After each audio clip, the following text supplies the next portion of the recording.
छत्तीसगढ़ की बात हमारे साथ में आपका बहुत बहुत स्वागत है और मैं हूं आपके साथ अमृता। आज बात चुनावी टिकट पर हो रही खींचतान की। छत्तीसगढ़ में भाजपा ने 21 विधायकों के टिकट घोषित करके टिकट वितरण में एक तरह से बाजी मार ली है। चुनावी दृष्टि से छत्तीसगढ़ में भाजपा भले ही उतनी मजबूत ना हो, लेकिन टिकट वितरण से कहीं ना कहीं भाजपा को मनोवैज्ञानिक बढ़त हासिल हुई है और यही कांग्रेस के लिए चुनौती साबित हो रहा है। कांग्रेस के भी टिकट चाहने वाले अब संगठन पर प्रत्याशियों की घोषणा करने का दबाव बना रहे हैं। संगठन के कुछ लोगों का कहना है कि टिकट पहले से वितरित करने से चुनावी तैयारियों का समय मिलता है। इसे देखते हुए अब कांग्रेस में भी टिकट की कवायद शुरू हो गई है। सभी 90 विधानसभा क्षेत्रों में टिकट चाहने वाले सक्रिय हो चुके हैं। संगठन ने सभी दावेदारों को 31 अगस्त तक आवेदन देने का वादा किया है। इसके बाद 5 नामों का पैनल बनेगा। जांच पड़ताल के बाद 6 सितंबर को पहली सूची घोषित करने की योजना है। उधर कांग्रेस की इस कशमकश पर भाजपा के प्रदेश अध्यक्ष अरुण साव ने तंज कसते हुए कहा है कि कांग्रेस जनता के सामने नहीं जा पा रही है। नेता कांग्रेस की टिकट लेने को तैयार नहीं है। क्या कांग्रेस में टिकट वितरण को लेकर ज्यादा खींचतान है और कांग्रेस की पहली सूची में किन विधानसभा क्षेत्रों को शामिल किया जा सकता है, ये जानने की कोशिश करेंगे, लेकिन पहले सुनते हैं कुछ प्रतिक्रियाएं। देखिए, जिस प्रकार से आज राज्य में कांग्रेस के हालात हैं, जनता का सामना नहीं कर पा रहे हैं, जनता को जवाब नहीं दे पा रहे हैं, अपने वादों का हिसाब नहीं दे पा रहे हैं।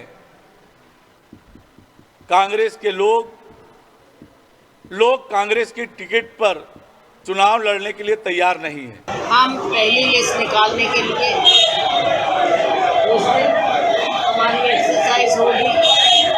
4 तारीख को अजय माकन जी भी आए वेणुगोपाल जी के साथ। 4 तारीख को हमारी स्क्रीनिंग कमेटी हो जाएगी और फिर हम अपनी रिकमेंडेशंस सीईसी को भेज देंगे और हमारा प्रयास है कि हम पहले हफ्ते में 6 तारीख को हमारे नेताओं की सुविधा अनुसार 6 तारीख को सीईसी हो जाए और हम पहले हफ्ते में अपनी पहली लिस्ट कांग्रेस पार्टी। तो देखिए, जैसे ही मध्य प्रदेश छत्तीसगढ़ दोनों ही जगह बीजेपी ने चौंकाने वाले जो लिस्ट है समय से पहले जारी की और उसके बाद अब कहीं ना कहीं कांग्रेस में इसका प्रेशर बढ़ गया है और इसे लेकर अब खींचतान भी शुरू हो गई है। लेकिन अब देखने वाली बात होगी कांग्रेस अपनी पहली लिस्ट कब जारी करती, क्योंकि पहले कांग्रेस की ओर से लगातार ये कहा जा रहा था कि काफी पहले जो चुनावों में जो लिस्ट है प्रत्याशियों की वो घोषित करती जाएगी, लेकिन उससे पहले ही चौंकाने वाली जो लिस्ट है, चौंकाने वाली जो रणनीति बीजेपी की ओर से अपनाई गई, उसे के तहत अब देखना होगा कि बीजेपी जिस तरह से जनता के सामने अपनी गंभीरता रख रही है, उसको आने वाले समय में इसका कितना फायदा पहुंचता है। चलिए, इससे मुद्दे पर चर्चा करने के लिए हमारे साथ जुड़ चुके हैं प्रवीण साहू जी बीजेपी से, रवि ग्वालानी जी कांग्रेस से और अवधेश मलिक जी वरिष्ठ पत्रकार हमारे साथ जुड़ के। आप तीनों का बहुत बहुत स्वागत है नादी टीवी में। सबसे पहले अवधेश जी, मैं आपके पास आना चाहूंगी। जिस तरह से बीजेपी ने अपनी 21 प्रत्याशियों की लिस्ट छत्तीसगढ़ में जारी की है, देखा जाए तो 2008 से उन सीटों पर बीजेपी लगातार हारती आई है और जो गंभीरता जनता के सामने दिखाई जा रही है, छत्तीसगढ़ में लगातार ये कहा जा रहा था कि कांग्रेस अपनी लिस्ट काफी पहले जारी कर देगी, लेकिन बीजेपी ने चौंका दिया सभी को और अपनी लिस्ट जारी की है। क्या जो रणनीति इस बार बीजेपी ने अपनाई है, कितना फायदा आने वाले चुनावों में बीजेपी देख रही है? देखिए, जो रणनीति बीजेपी की अभी अपनाई गई है वो रणनीति काफी हद तक इनके जो इंटरनल रिपोर्ट्स आए हैं और प्रीवियस जब ये गवर्नमेंट में थे उस समय के जो रिपोर्ट्स थे, ग्राउंड रिपोर्ट्स, जो अधिकारियों के कारण उस पर अमल नहीं हो पाई, उस रिपोर्ट के आधार पर और इस बार का जो रिपोर्ट है उसके आधार पर इन्होंने टिकट देने की कवायद की है। पहली चीज। दूसरी चीज है कि बीजेपी और कांग्रेस में अगर देखेंगे आप तो दोनों का जो स्ट्रक्चर है दोनों काफी डिफर करता है। बीजेपी में जब पार्टी के ऊपर की ओर से एक बार डिसऑर्डर आ जाता है तो आप देखेंगे भले ही विरोधाभास हो, लेकिन वो विरोधाभास खुल के सामने में जनता के सामने नहीं आती है। कांग्रेस में क्या होता है कि वो जनता के सामने आने लगती है। रहा जहां तक सीटों की बात है तो डेफिनेटली इस बार बीजेपी ने जो एक स्ट्रेटजी अपनाई है वो स्ट्रेटजी ये है कि आप जो है सो ऐसे प्रत्याशियों को उतार दो वहां पर जिनके बारे में एक पूर्वाग्रह जो है जनता के बीच में जो बनती है वो न बने, तो पूरे इक्वेशंस क्या हो जाती है कि वहां पर बदल जाती है। और जब आप युवा चेहराओं को देते हैं और कई बार नए लोगों को आप उतारते हैं, तो वो क्या होता है पूरे दमखम के साथ वहां पर काम करती है। और बीजेपी के साथ एक फायदा ये रहा है कि वंस ए पार्टी जब एक बार अपना व्हिप एक प्रकार से कही एक डिसीजन डाल देती है, तो उसके कम से कम पब्लिकली विरोध में बहुत कम लोग हो जाते हैं। कांग्रेस में इसका विपरीत है। अब कांग्रेस में एक एक सीट ऐसे हैं जिसमें 17-17 दावेदार हैं। और कांग्रेस के बारे में जो पुरानी जो एक जो आप कहेंगे कि एक पूर्वाग्रह कहें या पहले से जो एक मतलब बना लिया जाता है कि इस प्रकार की चीजें धारणा बना ली जाती है, उसमें ये कहावत है कि कांग्रेस में जो है सो कांग्रेस को खतरा बाहर से कम होता है और अंदर से ज्यादा होता है जी। इससे कई कांग्रेस हमारे मित्र हैं उस टाइम में भी मतलब भले ऑन स्क्रीन ना हो लेकिन ऑफ स्क्रीन जरूर होते हैं। तो वो इंटरनल फाइटिंग को कैसे मतलब जो है इसको डिले किया जाए, उस पर कैसे काबू किया जाए, तो वो कंटिन्यूसली आप देखें स्क्रीनिंग कमेटी, फिर उसके बाद जो है सो इस पर के बहुत सारे 4-5 कमेटी बनी है, तो वो सब उसी को करने के लिए बनाई। जी चलिए रवि जी, मैं आपके पास आना चाहूंगी। सरकार आपकी है राज्य में, और ऐसे में जो आरोप बीजेपी की ओर से लगातार लगाए जा रहे हैं, साफ तौर पर ये कहा जा रहा है कि जो नेता हैं वो नहीं पहुंच रहे हैं टिकट लेने के लिए, जनता के सामने नहीं जाना चाहते, तमाम तरह के आरोप लगाए जा रहे हैं। क्या रिएक्शन देना चाहेंगे इन आरोपों पर आप? देखिए अमृता जी, एक एक करके शुरुआत करूंगा मैं बात की। जी। भारतीय जनता पार्टी आज 21 चेहरे अपने सामने ला चुकी है। मुझे आज तक पिछले जब से ये चेहरे आए हैं अभी तक ये नहीं समझ में आ रहा है कि ऐसी कौन सी लोकतांत्रिक प्रक्रिया इन्होंने अपनाई। लोकतंत्र की बड़ी बड़ी बातें भारतीय जनता पार्टी करती रहती है, लेकिन क्या मंडल अध्यक्ष से कोई आवेदन लिया गया? क्या शहर जिला अध्यक्ष के कोई आवेदन लिया गया? क्या कोई लिस्ट बनी? क्या उन लिस्ट के ऊपर कोई काम किए गए? कितने लोग दावेदार? कोई लिस्ट सार्वजनिक नहीं आई है। क्या आपके चैनल के पास अगर कोई ऐसी चीज आई होगी तो मैं जानना चाहूंगा, लेकिन मार्केट में पब्लिक में कोई भी ऐसी चीज नहीं आई है जिसमें यह पता चले कि कोई लोकतांत्रिक प्रक्रिया से यह नाम आए। दिल्ली में बैठ करके कुछ बड़े नेता 21 नामों का फैसला कर देते हैं और एक प्रेशर बनाने की कोशिश कर रहे हैं कि हम पहले निकाल दिए हैं, आप अपनी लिस्ट निकालिए। मुझे एक बात बताइए, अभी तक के आचार संहिता लगी नहीं है। अभी हमारी सरकार की जो घोषणाएं हुई है, जो बातें की गई है, मुख्यमंत्री जी जा रहे हैं, घोषणा कर रहे हैं, बातें कर रहे हैं, जो बचे हुए काम थे वो एक एक करके पूरा कर रहे हैं। जब तक के ये सरकार अपनी सारी चीजें उतार नहीं देती, तब तक के नए चुनाव के लिए हम कैसे जा सकते हैं? तो भारतीय जनता पार्टी अपने 21 नाम दे करके एक हाइप क्रिएट करने की कोशिश कर रही है कि वो आगे निकल गई, कांग्रेस पीछे रह गई। अरे आप भारतीय जनता पार्टी वाले तो 5 साल से विपक्ष में बैठे हुए हो, आगे निकलने पीछे निकलने वाली बात क्या आती है? सरकार में हम हैं, हमारा दायित्व है जनता के प्रति, तो हम अपने दायित्वों को पहले पूरा कर रहे हैं। दूसरी बात, अभी हमने आप देखिए लोकतांत्रिक प्रक्रिया से ब्लॉक में आवेदन आने शुरू हुए हैं। जो भी नेता, जो भी कार्यकर्ता दावेदार हैं, आप देखिए माननीय मुख्यमंत्री जी ने भी अपना आवेदन ब्लॉक को दिया, माननीय उप मुख्यमंत्री जी ने भी अपना आवेदन जो है ब्लॉक अध्यक्ष को दिया है। तो एक लोकतांत्रिक प्रक्रिया से हम आगे बढ़ रहे हैं।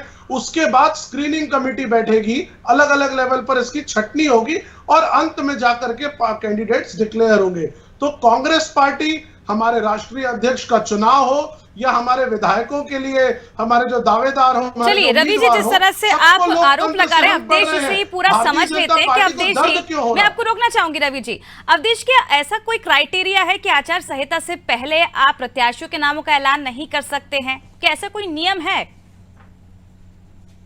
ये सवाल क्या मेरे से? जी अवधेश जी, आपसे।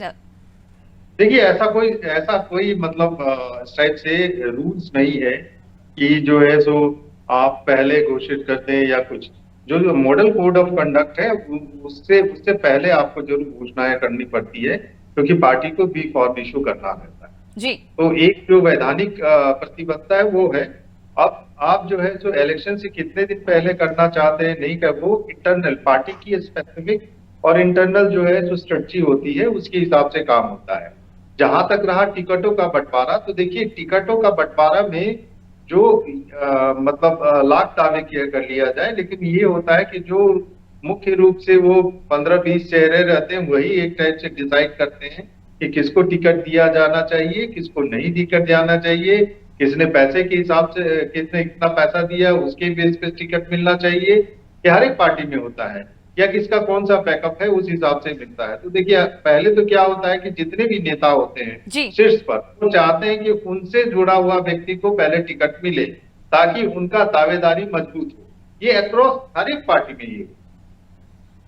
चलिए अब प्रवीण जी से जवाब ले लेते हैं। प्रवीण जी, जिस तरह से 21 प्रत्याशियों के नामों का ऐलान हो चुका है, अगर देखा जाए 2008 से लगातार इस सीट से बीजेपी हारती आई है और उसमें से 19 नाम जो हैं वो नए हैं और 2 नाम पुराने हैं।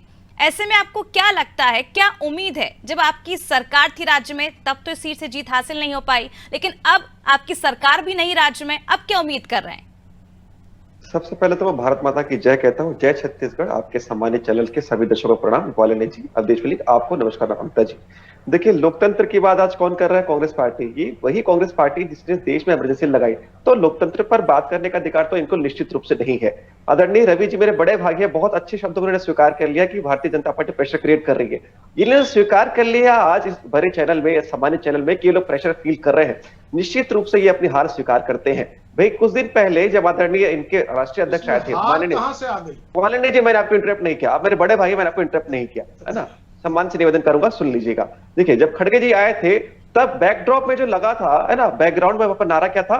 भरोसा का सम्मेलन। पहले कहते थे भूपेश है तो भरोसा है, अब इनको स्वयं भूपेश जी के कार्यों पर भरोसा नहीं है, इसलिए उस नारे को चेंज कर दिया गया है। क्या कहा जा रहा है? भरोसे का सम्मेलन। केंद्रीय नेतृत्व ने पहले कह दिया था कि सामूहिक नेतृत्व पर चुनाव लड़ेंगे, उसकी पुष्टि खड़गे जी के सम्मेलन पर हो चुकी है। भाई दूसरी बात, मैं जनता को पूछना चाहता हूं, कितने बार आपने देखा इनके ब्लॉक अध्यक्ष इनके विधायकों से मिलते हुए? कभी नहीं देखा। केवल घोषणा कर रहे हैं। भाई जिस पार्टी के जिला अध्यक्ष की घोषणा एआईसीसी करता है, वहां पर ब्लॉक अध्यक्षों के पास आवेदन का कोई औचित्य नहीं है। भाई इनके जिला अध्यक्ष की नियुक्ति तो एआईसीसी कर रहा है ना? भाई इनके प्रदेश अध्यक्ष के पास इतनी इनके पास शक्ति नहीं है कि अपने जिले के अध्यक्षों की सूची घोषित कर सके, तो ये इनके पास तो कोई लोकतंत्र नहीं है। और जो ये कह रहे थे, देखिए आदरणीय ग्वालियर जी ने कुछ शब्द कहे, मैं उस शब्द की पुनरावृत्ति कहता हूं। अभी कह रहे थे कि कुछ काम बाकी है। भाई आपके बघेल जी कहते हैं कि 36 में से 36 वादे पूरे हो गए। आपके संचार विभाग के अध्यक्ष आदरणीय शुक्ला जी कहते हैं 36 में से 34 वादे पूरे हुए। और आपके घोषणा पत्र समिति के अध्यक्ष आदरणीय टीएस सिंहदेव कहते हैं कि 12 वादा पूरा हुआ। पहले आप लोग तय कर लीजिए कि कितने वादे पूरे हुए हैं। आप में इतना विरोधाभास है और इतना अंतरकलह है, वो सतह पर निश्चित रूप से आ चुका है। वर्तमान में ग्वालियर जी के वक्तव्य से निश्चित रूप से प्रमाणित होता है कि कांग्रेस डरी हुई है। जिस प्रकार इन्हीं के विधायक आदरणीय श्रीमती साहू जी, खुज्जी साहू जी के ऊपर, सनी साहू के ऊपर हमला होता है, तो निश्चित रूप से जब एक निर्वाचित महिला विधायक जब सुरक्षित नहीं है, तो बाकी महिलाओं और बाकी बालिकाओं की तो बात करना दूर की बात है। भाई इनके विधायक या प्रत्येक विधायक के प्रोटोकॉल जारी होता है। प्रोटोकॉल जारी होने के बाद एक युवक उनके कलाई पर चाकू से हमला करता है, तो निश्चित रूप से सरकार जिस तरह से अराजकता है वो प्रमाणित हो चुका है। इनके विधायक सुरक्षित नहीं है, तक कोई भी सुरक्षित नहीं है। शायद आप मेरा सवाल समझ नहीं पाए क्या? मैंने पूछा आपसे कि आप क्या कुछ मुद्दे लेकर जनता के बीच में जाएंगे, क्योंकि 2018-8 से लगातार आपकी पार्टी वहां पर इन सीटों पर हारती आई है। मैं वही बता रहा हूं, देखिए आदरणीय अमृता जी, कि सारे विषयों को लेकर हम जाते आ रहे हैं और अभी लेकर जाएंगे ऐसा नहीं है। 4.25 साल से लेकर हमने सड़क से लेकर सदन तक प्रत्येक विषय को उठाया है। वर्तमान में जब कल घटना होती है कि इनके विधायक पर अगर कोई हमला होता है, तो वो चुनाव के संबंध में नहीं है, वो महिला की सुरक्षा का विषय है। प्रत्येक विषय को लेकर हमने सड़क से लेकर सदन तक प्रदर्शन किया है और सरकार डर गई है, अपने कामों के बारे में कोई व्याख्या नहीं कर पा रहे। इसलिए तो एआईसीसी ने इनके भूपेश बघेल जी के भरोसे को नकार दिया है। आदरणीय खड़गे जी के सम्मेलन का जब नाम बदल कर रख दिया जाता है भरोसे का सम्मेलन, तो निश्चित रूप से ये भूपेश बघेल जी के कार्यों पर करारा तमाचा है। चलिए रवि जी, बहुत देर से आप कुछ कहना चाह रहे, अपनी बात रखिए। देखिए अमृता जी, मैंने कहा कि कुछ काम बचे हुए हैं जो हम कर रहे हैं, इसमें वादों की तो बात कही थी नहीं। वादे तो जो आपके पटल पर भी है, वादे सारे पूरे हो चुके हैं। देखिए 5 साल के समय में बहुत सारे काम होते हैं जो वादों के आगे भी होते हैं। वादे मुख्य बिंदुओं पर होते हैं, उसके अलावा जब सरकार बैठती है तो बहुत सारे काम करती है और हम काम कर रहे हैं। आज हम जिस प्रकार से काम कर रहे हैं, भारतीय जनता पार्टी को समझ में नहीं आ रहा है कि हम किस बात का विरोध करें। ये कह रहे थे कि हार स्वीकार कर ली। अरे हार स्वीकार कर ली की बात का है? आप तो 21 उम्मीदवार को लेकर के आप कहे जा रहे हो कि हमने 21 उम्मीदवार डिक्लेयर कर दिए, आप करो आप करो आप करो। इसमें हार स्वीकार करने की बात कहां से आ गई? आप ये बताइए ना, प्रवीण जी 2 मिनट सुन लीजिए। आप ये बताइए, अमृता जी, मैंने पूछा किस लोकतांत्रिक प्रक्रिया से 21 उम्मीदवार आए? पहली बात। दूसरी बात मैं ये पूछ रहा हूं कि ये लोग कहते हैं परिवारवाद नहीं चलेगा, रमन सिंह जी के भांजे को टिकट क्यों दी गई है? क्या वो परिवारवाद नहीं है? क्या वो परिवार से बाहर की बात कह रहे हैं? ये 2 प्रश्नों के बड़े जवाब है जिस पर भारतीय जनता पार्टी कोई जवाब नहीं दे रही है। किनके पुत्र है? ये बताएं, पंकज शर्मा जी किनके पुत्र है? राहुल गांधी जी किनके पुत्र है? प्रवीण जी, फिलहाल तो आपसे सवाल किया, आप जवाब दे दीजिए इस चीज का। सुनिए, आज मुझे परिवारवाद के किस्से और आरोप तो लंबे समय से बीजेपी की ओर से सुनते जा रहे हैं। गांधी जी किनके पुत्र है बताइए? राजीव गांधी जी किनके पुत्र थे बताइए? परिवारवाद नहीं चलेगा, आप अपनी बात करो ना। हम तो परिवारवाद की बात करते ही नहीं है। आप तो परिवारवाद नहीं चलेगा, नहीं हम किसी परिवार वाले को टिकट देंगे, मुझे बताया जाए। मैं पूछना चाहता हूं अमृता जी आपके इस चैनल के माध्यम से कि रमन सिंह जी प्रवीण जी जवाब दीजिए। चाहे छत्तीसगढ़ की बात करें, मध्य प्रदेश की बात करें, उपाध्यक्ष रह चुके हैं, जनप्रतिनिधि रह चुके हैं, वो जनप्रतिनिधि रह चुके हैं। अरे ग्वाला जी बताओ, आप जब बोल रहे थे अमृता जी मुझसे पूछ रही है, जवाब मांग रहे, जवाब दे रहा हूं मैं। प्रवीण जी फिलहाल तो आपसे जवाब मांगना चाह रहा, जवाब दीजिए। पहले भी मैंने आपसे सवाल किया था किन मुद्दों को लेकर आप जनता के बीच आए, उसका जवाब मुझे नहीं मिला। अब आपसे पूछा जा रहा है कि परिवारवाद का आरोप बीजेपी की ओर से लगातार लगाया जा रहा है, लेकिन यहाँ पर साफ तौर पर परिवारवाद देखने को मिल रहा है। इसका जवाब भी आप नहीं दे पा रहे हैं। मुझसे पूछ रही है जी अमृता जी, मैं बिल्कुल जवाब दे रहा हूँ। बिल्कुल मेरा जवाब है ये कि भाई वो जनप्रतिनिधि रह चुके हैं और सक्रिय कार्यकर्ता 20 वर्षों से अधिक वह धरातल पर काम कर रहे हैं। कहां से परिवारवाद? अरे कैसे नहीं है? क्या परिवारवाद नहीं है ये चीज? क्या एक ही परिवार के रिश्तेदार नहीं है? आप मुझे बताइए अमृता जी, रमन सिंह जी जब मुख्यमंत्री रहते हैं तो उनके बेटे को बतौर सांसद उतार दिया जाता है। क्या ये परिवारवाद नहीं है? क्या ये परिवार के डेफिनेशन के बाहर आता है? पहले ये बताएं, ये परिवारवाद नहीं है तो क्या है? अरे मैं वही उत्तर दे रहा हूं, जनप्रतिनिधि रह चुके हैं। अगर उनको टिकट मिलता तो आपको तकलीफ क्यों हो रही है? मध्य प्रदेश की बात करें, मध्य प्रदेश में भी यही हाल है। ठीक है, जो इनको भी टिकट मिला है वो धरातल पर काम हुआ है। चलिए सर, समय की हमारे पास कमी है, समय की हमारे पास कमी है। आखिरी रिएक्शन ले लेते हैं अवधेश जी से। अवधेश जी, जिस तरह से हम देख रहे हैं एक और रणनीति अपनाई गई है बीजेपी की ओर से। इस बार पैराशूट नेताओं विधायकों को भेजा जा रहा है जेलों में, और अगर हम इससे पहले की बात करें 2015 की, तो उस दौरान भी इसी तरह का प्रयोग किया गया था दिल्ली में, लेकिन उस बार बीजेपी बुरी तरह से हारी थी। क्या लगता है कि इस बार सफलता मिल पाएगी छत्तीसगढ़ में बीजेपी को? अमृता जी आपको करेक्ट करूंगा, कोई भी भाई हमारा जो प्रत्याशी पैराशूट लैंडिंग के माध्यम से नहीं आया है, धरातल पर काम किया हुआ है उन्होंने। अवधेश जी आपसे जवाब मांगना चाह रही हूं मैं। देखिए अमृता जी, ऐसा है कि स्ट्रेटजी होती है और स्ट्रेटजी कई बार इम्प्लीमेंट होने के बाद वो डिपेंड करता है कि किस ईमानदारी के साथ उसको इम्प्लीमेंट किया गया। अभी जो छत्तीसगढ़ में बीजेपी की जो स्थिति है, सबसे पहली चीज मैं एकदम साफ साफ कहना चाहूंगा कि इनकी जो एक्टिविटी जो पूरे आक्रामक विपक्ष के रूप में होनी चाहिए थी 4.5 साल तक नहीं दिखी, लेकिन अभी के दिनों में दिख रही है। और शायद उसी स्ट्रेटजी की तहत ये मतलब जो है तो चेंज किया गया है, ताकि जो है सो एक नया मतलब इक्वेशन क्रिएट कर दिया जाए और पूर्वानुमान वाली चीजें जो पोल पॉलिटिक्स जो एनालिटिकल होता है कल उस पे ना काम करके एक नई स्ट्रेटजी के तहत काम हो, तो फिर जो है सो रिजल्ट जो है सो तो कुछ अलग तरीके को देखने को मिलता है। मेन पर्पज ही यही है इसका। आप तीनों को बहुत बहुत शुक्रिया चर्चा में शामिल होने के लिए, हमसे जुड़ने के लिए। तो देखिए किस तरह से अब छत्तीसगढ़ में बीजेपी ने नामों का ऐलान कर दिया, 21 प्रत्याशियों के नाम ऐलान कर दिए। इसी को लेकर अब घमासान मच गया। कहीं ना कहीं कांग्रेस के ऊपर भी अब प्रत्याशियों के नामों का ऐलान करने का प्रेशर बन गया है, जिसे लेकर अब लिस्ट तैयार की जा रही है। पैनल जो है अपनी लिस्ट भेजेगी, उसमें से एक नाम पर मोहर लगेगी और 6 सितंबर को ये कयास लगाया जा रहा है, उम्मीद की जा रही है कि कांग्रेस नामों का ऐलान कर देगी। अब देखने वाली बात होगी और कितनी राजनीति देखने को मिलेगी कि बीजेपी इस बार अलग अलग तरह के प्रयोग कर रही है। और अगर हम बात करें जिस तरह से जो विधायक हैं, बाहरी क्षेत्र के विधायक है, बाहरी राज्यों के विधायक है, उन्हें भेजा जा रहा है छत्तीसगढ़ में, और ये फायदा देखने के लिए, ताकि निष्पक्ष जो रिपोर्ट है वो बीजेपी के पास पहुंच सके, केंद्र के पास पहुंच सके, क्योंकि अमित शाह इस बार पूरी कमान संभाल के और तरह तरह के जो प्रयोग हैं वो इस बार, चाहे छत्तीसगढ़ की बात की जाए या मध्य प्रदेश की बात की जाए, दोनों ही राज्य में प्रयोग किए जा रहे हैं। अब देखना ये दिलचस्प होगा कि जिस तरह से बीजेपी ने इस बार अपनी रणनीति बदली है, आने वाले चुनावों में इस रणनीति के तहत बीजेपी को कितना फायदा होगा, क्योंकि फिलहाल कांग्रेस के ऊपर प्रेशर है, क्योंकि बीजेपी ने सभी को चौंका दिया और समय से पहले 21 प्रत्याशियों के जो नाम है छत्तीसगढ़ में ऐलान कर दिए हैं। अब इस प्रेशर के तहत छत्तीसगढ़ की कांग्रेस क्या कुछ अगला स्टेप लेती है, क्या कुछ अगली रणनीति पर काम करती है, ये देखना भी दिलचस्प होगा। फिलहाल मुझे दीजिए इजाजत, आप देखते रहिए नादी टीवी। नमस्कार।